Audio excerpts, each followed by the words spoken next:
Give the people what they want. Give the people what they want. Give the people what they want. Your weekly movement news roundup.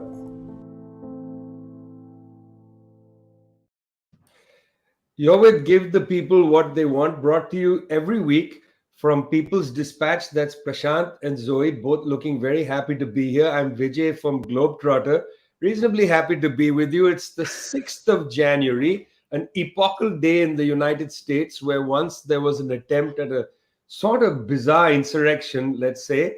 This is the 109th show of Give the People What They Want. Really happy to be with you to bring you from the front lines news happening around the world. Just want to indicate that on the 1st of January, just 5 days ago, Luiz Ignacio Lula da Silva was inaugurated as the president of Brazil. There was a big hoopla in Brasilia, the capital of Brazil. The landless workers movement unfurled a giant flag of Brazil in an attempt to reclaim the symbols of Brazil from the right wing, the yellow color on the flag to be reclaimed, the flag to be reclaimed, and so on. Meanwhile, Mr. Bolsonaro, making a very poor sartorial choice, was roaming around the streets of suburban Miami in shorts. Not a good look, I must say, for a world leader on the day in which he was supposed to hand over the sash to his successor. Instead, his sash was handed to Mr. Lula by a person who collects garbage. Well, interesting. What's the garbage that Brazil has just gotten rid of? An interesting question.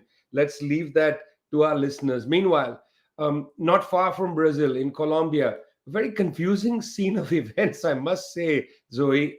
Peace, no peace. What's going on in Colombia in these recent weeks? Well, on December 31st, Gustavo Petro, recently sworn in president from August, one of his main campaign promises has been total peace. And so on December 31st, he very audaciously posted on Twitter and other social media platforms that they had achieved a bilateral ceasefire with major armed groups in the country. These include FARC dissident groups and paramilitary groups, but also he included the National Liberation Army.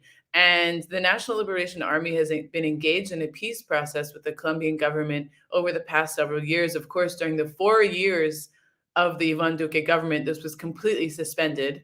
But the process did begin before Duque, and it was retaken by Petro. One of the first moves that he did when he was sworn into office was to revoke, for example, the Interpol order on the ELN peace delegation, and was to resume all of the activities in order for this peace process to re-begin. They had their first round of peace talks over a month ago in Caracas, and they will have the second round in Mexico. And amongst the things they've been discussing are it's very vast about the participation of society in these peace talks, about the transformations that they want to achieve with these. Of course, ceasefire is always on the table because that, of course, is the objective of peace negotiations, for people to abandon their weapons if they're an insurgent group, to reincorporate into society. But this is part of a peace talk. No, this is something that gets discussed at the table. And so what happened is that on December 31st, Gustavo Petro said that they had achieved a bilateral ceasefire with this group. And very quickly, the ELN actually clarified and said, this has never been discussed. We do not have a ceasefire. And this has created a lot of discord within society because, of course, after 6 decades of armed conflict, the Colombian people want peace. There was a very positive response to this announcement by Gustavo Petro. But on the other hand, you don't actually achieve such gains after only one round of talks. And it is, according to everything that's been said, and according to what the government delegation has said, in this first round of talks, they did not discuss a permanent bilateral ceasefire. And he announced it would be a 6-month bilateral ceasefire. The ELN had declared a unilateral ceasefire, as they often do, for the period of the end of the year holidays, for Christmas, for New Year's. And so it's created quite a situation. And they've said that this will be the first point on the agenda, one of the many things that will be discussed in Mexico at the next round of the peace talks, but that this has not been achieved. And so it's created a very difficult situation, pressure on all sides, pressure on Gustavo Petro for having made this announcement, pressure on the ELN for essentially not accepting a bilateral ceasefire that they did not negotiate with. But I think it also calls into question to remember really actually how peace talks happen, the longevity of this process. If we look at the parallel process in the country with the Revolutionary Armed Forces of Colombia, in order for them to get a lasting bilateral ceasefire, this took about 3.5 years. Very many rounds of discussions, concessions on both sides. So I think while there is this momentum behind the total peace in Colombia, we have to remember that it is a process. It takes time. Peace is not a question of one day, and especially for this group, the ELN, it has much to do with what happens in these negotiations, what's being brought to the table by the government, and what transformations the government promises to bring. So that's the news from Colombia. Well, not far from Colombia, in fact, bordering Colombia is, of course, Venezuela. President Gustavo Petro of Colombia has opened up, a kind of process with the Venezuelan government, which had been blocked for many years. In fact, they exchanged high-level officials in conversation, dialogue has started, and so on. Mr. Gustavo Petro has decided to talk directly to the government of Nicolas Maduro in Venezuela. Now, that's a pretty big move because Colombia had been part of Group Lima, or the Lima Group, which had been set up under the aegis of the Canadians, actually, to overthrow or conduct regime change or isolate the government in Venezuela. An interesting development from Mr. Petro's government, since Colombia had been a major player in this overthrow the government of Nicolas Maduro offensive. Well, interesting development took place in the White House's press briefing room, and I watched this with some amusement. Sean Tandon, a good reporter from Agence France Presse, asked Ned Price a pretty simple question. Now, what was the question? Well, in context for that question, we need to just return to a few weeks before this. The Venezuelan opposition had decided to basically stop the facade of having Juan Graboy, who for 1 year in 2019-2020 was the president of the National Assembly, elected in 2015. It's important to say for 1 year because that's an annual rotating position, which means that by 2021, he didn't actually have a constitutional mandate to even be the president of the National Assembly, let alone the fact that in December 2020, there were new elections for a National Assembly, and a new National Assembly had taken its seats in the next to Plaza Bolivar in Caracas. That means the 2015 National Assembly, where Juan Graboy had been president for 1 year, had been, lost its mandate. Its mandate ended, and new National Assembly was seated, and there was a new president of the National Assembly who could stake a claim to be president of the country in the case of a constitutional challenge and so on. But it was not to be Juan Graboy. Juan Guaido. Mr. Guaido, for instance, was now finally told to be, you are no longer the interim president of the interim government of Venezuela. So Mr. Guaido finally was informed by the opposition, not by anybody else, not by Washington, but by the opposition. He's no longer the interim president. Okay, sayonara, Mr. Guaido. That's one issue as context.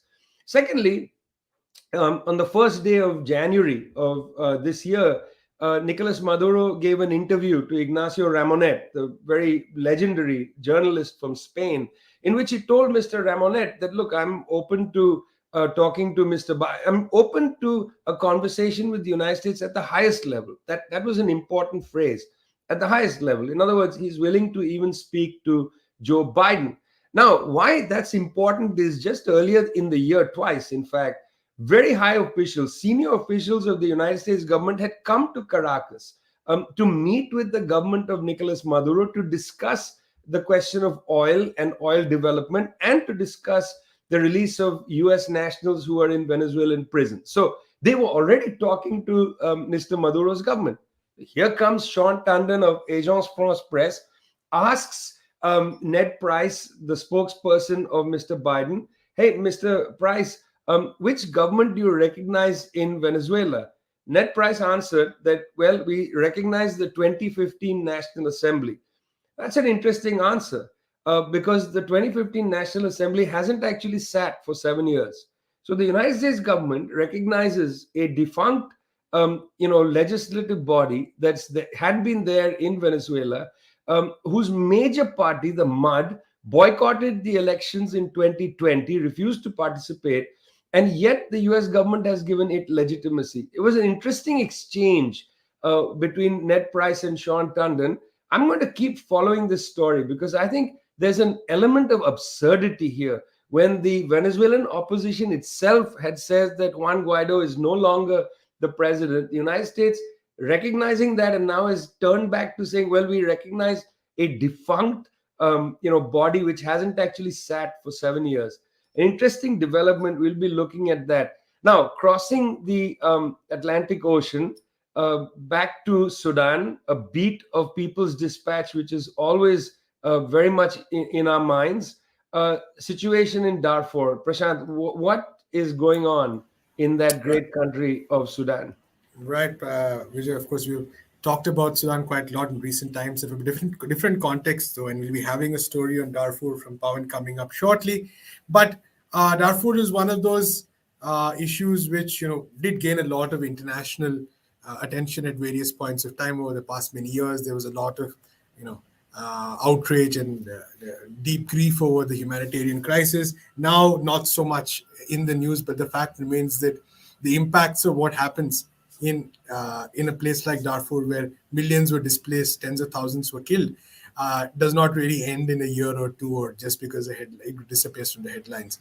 So what we have right now is something that's very closely connected to what's been happening otherwise in Sudan as well. But towards the end of December, there was a recent round of violence against internally displaced people. Now, the irony here is very hard to miss, because we're talking about people who were already displaced, suffered one round of displacement because of this kind of violence, and they once again faced another round of violence. I think about 21 people were killed, and again, as say 16,000 people have been displaced, if I'm not mistaken. And once again, the role of what is called the Rapid Support Forces, is very notorious militia in Sudan, headed by the number 2 in the Sudanese army, this general called Mohammed Hamdan Dagalo, who's also known as Hemeti. The role of this force has once again come under scrutiny. Now, it should be remembered that this force, the RSF, was actually formed out of various elements which were involved in the genocide in Darfur in the early part of the century. Under the reign of Omar al-Bashir, this force sort of gained a particular amount of gained legitimacy as an official wing or of an arm of the state, and this continues till today. And this RSF has, of course, perpetrated violence not only in Darfur, but also against the protesters who are fighting for democracy in Sudan itself, the infamous massacre of Khartoum in 2019. So what has happened here is once again a clash between two groups, which is often talked about as a tribal conflict, but is actually more defined by whether the participants are either farmers or tribal, say nomads, etc. And basically this clash escalated, and then the RSF was reportedly came in, engaged in violence with the aid of all the aspects of the state, including surveillance, etc., and led to what has been happening. Now, many of the people who suffered were people who were once in internal displaced camps, then had come back to their old locations, their old homes, because the fact that aid had stopped, there was barely any way to meet livelihoods or any way to deal with hunger and malnutrition and lack of water. So many of them came back to their old homes, tried to sort of eke out a living. And once again, this violence has again forced them out. Again, very difficult situation right now.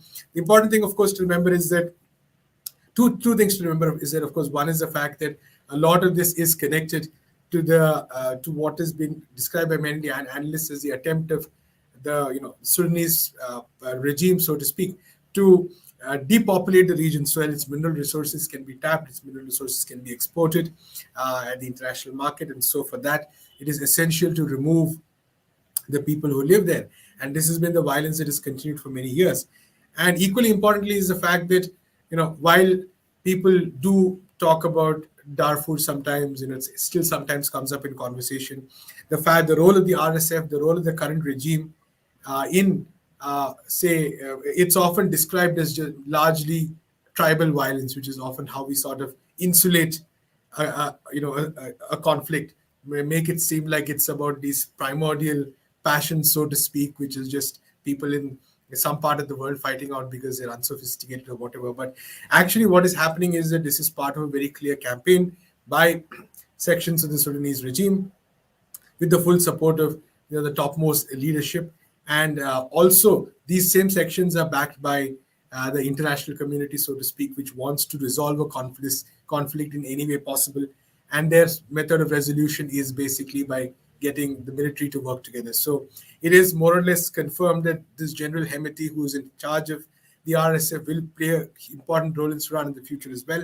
And I think it's an important question to keep asking, that while his foot soldiers are on the ground perpetrating this kind of violence against those who have already suffered so much, how do you sort of consider him as a credible partner in any kind of reconciliation process in Sudan?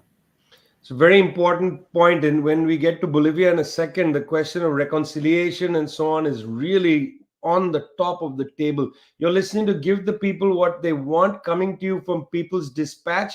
That's peoplesdispatch.org and Globetrotter. Happy to be with you every week. This is our 109th show. Want to say that we started on December 19th, 2020. That was our first show a long time ago. And I forgot to mention at the top of the hour that, of course, this is our first show from 2023. Happy New Year. And that means that we've entered the third calendar year of our existence. That's pretty incredible. Well, one of the principal stories we've covered since December 18, 2020 has been the situation in Bolivia, because after all, our show started within a year of that coup occurring, and that coup regime was still in power at that time. Zoe, a lot of problems in Bolivia in terms of reconciliation and so on, the right wing on the charge. Tell us what's going on. It is an extremely worrying situation. As we've reported, there's been a very concerted effort since democracy was recovered in Bolivia, which refers to the defeating the coup regime at the polls and also demanding that elections take place. This is when the movement towards socialism won the elections with Luis Arce as president. And since then, since they took office, one of the key focuses of the government has really been to carry forward this process of justice against those who planned the coup, who instigated the coup, and then who really enacted violence against the population after this coup took place and people were protesting. And so these past 2 weeks, there's been a lot of developments with regards to this process of justice, and with the right wing really being angered with what's happening. And so one is that on December 28th, Luis Fernando Camacho, who's kind of the classic far right leader from Santa Cruz. He's the governor. He was elected governor of Santa Cruz. He was formerly the president of a fascist organization in Santa Cruz, the Santa Cruz Civic Committee. There's several organizations in Santa Cruz, including that committee, which organized a lot of the protests at the time of the election, saying that fraud had been committed, carrying out extreme violence even before the coup happened against members of the Movement Towards Socialist Party, attacking, for example, the headquarters of the Supreme Electoral Tribunal. And so a lot of those people who have been implicated in that violence have actually been, as I said, brought to justice. Luis Fernando Camacho arrested on the 28th as part of the coup d'etat 1 case. He's accused of terrorism and other things. He had been summoned by the court 4 times to give testimony, and he refused. And he said, I refuse to turn myself in to those masistas in the capital, in La Paz, and I will resist from here. And essentially, he's been, for the past couple of months, as this investigation has been underway, knowing that he was going to be arrested, knowing that he was clearly implicated in all of the charges that they have pressed against him, organizing and mobilizing his base. So finally, when he's arrested on the 28th, he's brought to La Paz. He's sentenced. He's given, pre-trial detention on December 30th. His base is ready. Already on the 28th, they engaged in violent protests, violent riots in Santa Cruz. Since then, it really hasn't stopped. They've been burning all kind of public property, state institutions, whether it be the prosecutor's office, the national energy headquarters, really anything that has to do with the government. They've been attacking, they've been committing arson attacks, attacking the houses of government officials that live in Santa Cruz. It's really a state of complete violence there. A lot of people demanding, that there's a return to normalcy, that people are able to go to work, but essentially they're trying to make a situation of chaos and instability to make sure that Luis Fernando Camacho gets released. It's very unlikely he will be released. This is coming after over 2 years of investigation. There's extremely clear evidence implicating him in all of the charges that he's tried with. Of course, the process of justice will continue. I think we can only look at the conviction of Ginny and Agnes to kind of get a sense of what could lay ahead for him.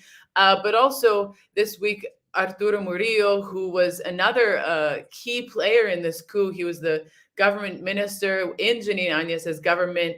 He's the hard head behind a lot of the repression that took place. And he was even involved in a huge bribery scandal where he received large payments so that the government would pay an extremely inflated price for weapons to use against the population. So it's and he was even tried and convicted in a U.S. court. He's also being pressed. He also faces charges in Bolivia. So the hope is that he will be extradited once he serves his sentence in the United States. But it's a real uphill battle for the Bolivian government trying to get justice, fighting against these right-wing forces that are determined to not pay for their crimes.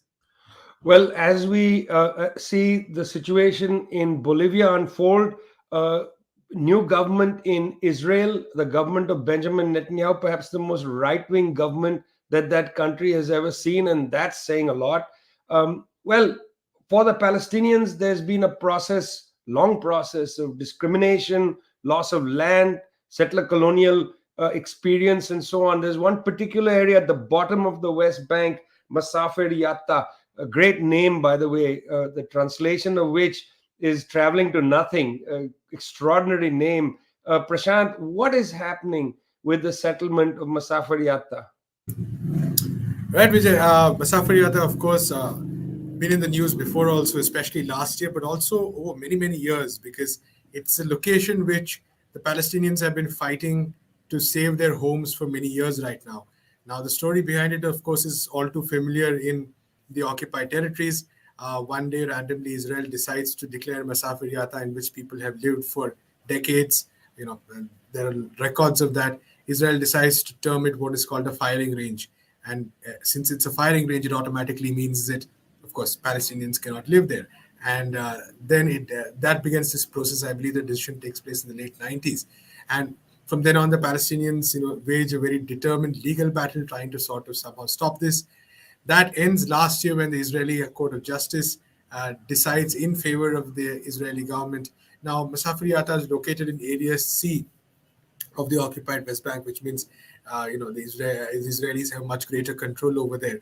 But even in this interim period, where there were, before the verdict, the Palestinian residents living there had to face a great amount of hardship, checkpoints, restrictions, evictions taking place despite the fact that the case was in court. After that, what has happened is that there have been evictions again, and now the latest news was that just a few days ago, there were again reports of the possibility of close to 1,000 people being evicted, of hundreds of whom were children. Now, there have been notices issued, structures torn down. In fact, not only were structures torn down, but structures that were built in their place as some kind of temporary placeholder structures for schools, I believe, were also torn down. Now, this is the shifting of people. The shifting of people in an area under occupation is classically, it is a classic definition of what is a war crime, and again also a classic definition of ethnic cleansing. But these aspects do not seem to somehow stop Israel when it comes to its actions. So in Masafer Yatta, once again, the struggle definitely continuing. We need to wait and watch and see what happens in the coming days as well. There's been, of course, widespread condemnation from international bodies, etc. In fact, last year, I believe that last week, I believe that the UN General Assembly passed a resolution asking the International Court of Justice to provide a legal opinion on Israel's occupation, on the nature of its settlements, etc. Of course, Israel, blatantly denying that the ICJ had any jurisdiction over it. But this is part of the pattern that we've been talking about for a long time. And like you said, with Netanyahu's government, it's probably going to get worse. We did see that Itmar Ben Gvir, the person we talked about multiple times, promptly invaded Al-Aqsa very early this year. His first invasion as a minister, with full security cover, etc., etc., and clearly making a point that whatever uh, you know uh, Netanyahu wanted to say about his government not being very different, Ben Gvir and his allies are going to drive the agenda. So we also need to see the eviction orders at Musafiriyat in that context. So very important couple of days and weeks ahead for the people in the region, whether they'll be able to stick on to their land in which they've been able to live for generations is really a big question at this point. It's a very serious question of land. Up in the Arctic Circle, which is only about 6% of the Earth's land, it's not an enormous part of the land. It's about 21 million square kilometers. A lot of the Arctic Circle is made up of water, and increasingly so as the ice melts.